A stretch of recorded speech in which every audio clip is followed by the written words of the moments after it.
Siz o'ylayapsizki, bularning barchasidan keyin men o'g'limni odatiy hayot tarzida parvarish qilib, unga o'zi yoqtirgan noz-ne'matlar, shirinliklar, shokoladlar olib berib, uni artib tarab, "Xo'p bo'ldi o'g'lim uxla, sen charchagansan" deb aytamanmi?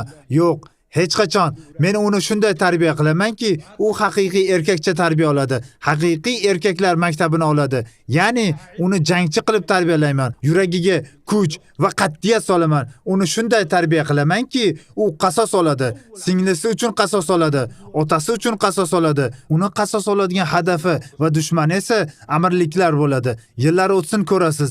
Albatta, qasamki, men tinchlanmayman. To qasos olmagunimcha hech qachon tinchimayman. Zaydning o'g'lidan va sening yoningda qo'llab turgan, bizning mamlakatimizni vayron qilishga yordam bergan hammadan qasos olaman. Xiyonat va pastkashlikdan yomonroq hech narsa yo'q. Sen esa juda xor va jirkanchsan. Sen erkakka o'xshamaysan. Qasamki, sen insoniyat taniydigan eng pastkash va eng xiyonatkor odamsan. Biz Sudan xalqi seni boqdik, qo'llab-quvvatladik, yoningda turdik, ammo sen bizga xiyonat qilding. So'ng esa vayronagarchilik bilan javob berding. Bu esa hech qachon javobsiz qolmaydi.